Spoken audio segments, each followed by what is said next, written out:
Sir, Atiq Ahmad के encounter पे सवाल उठा रहे हैं, क्या कुछ अभी तक आप लोग एक्शन में? देखिए, पिटीशन हमारे द्वारा फाइल की गई कि जितने भी एनकाउंटर्स हुए हैं यूपी में सिंस 2017 183 हुए हैं जो स्वयं राज्य सरकार द्वारा कहा गया है, उनकी एक जांच हो, इंडिपेंडेंट प्रोब हो और under the chairmanship of retired supreme court justice हो। तो उसको लेकर आज सुनवाई हुई और सुप्रीम कोर्ट का रुख ये रहा और उन्होंने क्वेश्चन मार्क भी रेज किए सुप्रीम कोर्ट ने राज्य सरकार पे कि जिस तरह से पुलिस कस्टडी में हत्या हुई है तो आप ओपनली परेड क्यों करा रहे थे उनको, तो जिसको लेकर उनको एफिडेविट फाइल करना है और उनकी जो नेग्लिजेंस रही है वो उसको किस तरह कवर करते हैं या क्या कारण लाते हैं वो देखना बाकी है। अभी आपने जो आवाज़ उठाया तो क्या इसको लेकर कुछ आप लोगों के? देखिए, पहले भी एक्स्ट्रा जुडिशियल किलिंग्स को काफ़ी सीरियसली लिया गया है सुप्रीम कोर्ट द्वारा और कई मामलों में फेक एनकाउंटर्स भी सामने निकल के आए हैं कि जो हत्याएं की जाती हैं पुलिस एजेंसी द्वारा, कुछ पुलिस लोगों द्वारा, और उस पर एक्शन भी हुआ है।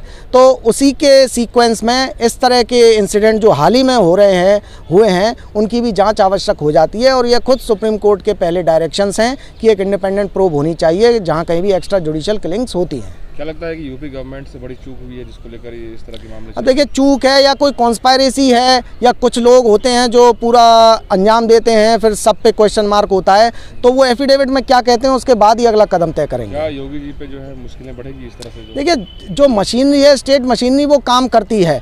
अब उसमें से कुछ लोग मान लीजिए कोई गड़बड़ करते हैं, उनका लिंक कहाँ तक रहता है, किसके कहने पे की है, कोई कॉन्स्पायरेसी है, तो इसी वजह से हम एक इम्पार्शियल इन्वेस्टिगेशन की मांग कर रहे हैं ताकि इन्वेस्टिगेशन इम्पार्शियल हो और जो कोई अगर कहीं दोषी है तो वो सामने निकल के आए। देखा जाए तो सर ये बहुत हाई प्रोफाइल केस है और सुप्रीम कोर्ट में मामला लगातार चल रहा है, तो क्या कुछ अभी तक अपडेट है इस केस? देखिए, हाई प्रोफाइल पब्लिक इंटरेस्ट के लिए ज़्यादा है क्योंकि जो एक्स्ट्रा जुडिशियल किलिंग्स हैं वो रूल ऑफ लॉ में कतई उनकी कोई स्थान नहीं है, कोई प्लेस नहीं है, व्यक्ति कोई भी हो। और हमारे द्वारा यही कहा गया कि जिस तरीके से ये सारी घटनाएं हो रही हैं वो चिंताजनक है।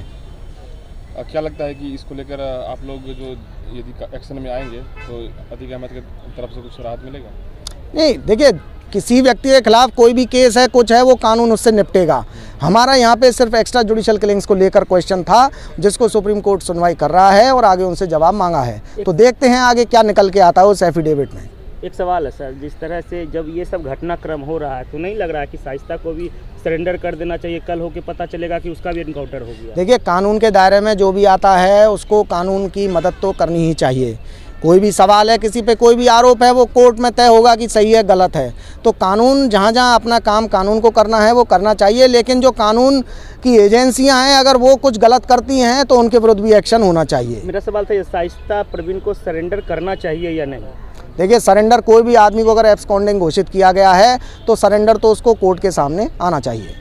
नहीं यदि होगा तो ऐसे में एनकाउंटर होगा तो जिम्मेदार कौन होगा? अब देखिए, एनकाउंटर मैंने फिर अभी यही कहा था कि कोई भी एजेंसी अगर गलत इलीगल काम करती है तो वो एजेंसी तुम जिम्मेदार होगी और कहीं कुछ अलग तरह की घटनाएं होती हैं तो उसके लिए भी इन्वेस्टिगेशन चाहिए होता है, प्रोब। एक बार सर क्लियर कर दीजिए, इनकाउंटर का रूल क्या लगता है? यदि न्यायालय की बात करें, इनकाउंटर का क्या रूल लगेगा? देखिए, एनकाउंटर केसेस में पहले भी कमीशन बिठाए गए हैं। गुजरात एनकाउंटर केसेस हुए, उनमें HS बेदी फॉर्मर जस्टिस थे, उनकी चेयरमैनशिप में कमीशन बिठाया गया जिसमें कि कुछ एनकाउंटर सही पाए गए, कुछ झूठे पाए गए। झूठे एनकाउंटर्स में निश्चित तौर पर कार्रवाई होती है, पुलिस वालों को बुक किया जाता है, IPC के वेरियस सेक्शंस में कल्पेबल होमिसाइड में बुक किया जाता है और उनकी ट्रायल भी चलती है, सज़ा भी होती है। तो जहां दोषी कोई पाया जाएगा, लेकिन सबसे बड़ी बात होती है अगर इन्वेस्टिगेशन इम्पार्शियल नहीं होगी तो सच्चाई सामने निकल के नहीं आती है। एक सवाल है सर, मान लीजिए कोई इनकाउंटर हुआ, अगर उसमें पुलिस वाले शहीद नहीं होते हैं तो लोगों का एक दिमाग में आ जाता कि नहीं ये फेक है। ऐसा भी हो सकता है, अगर इनकाउंटर अगर उसका नहीं होता तो पुलिस वाले भी शहीद हो सकते थे ना? देखिए, कहाँ कुछ क्या घटना होती है, हमने आपको एक ही बात में कहा कि इन्वेस्टिगेशन के बाद ये निकल के आएगा कि वाकई में फेक था या वाकई में ये ओरिजिनल एनकाउंटर था।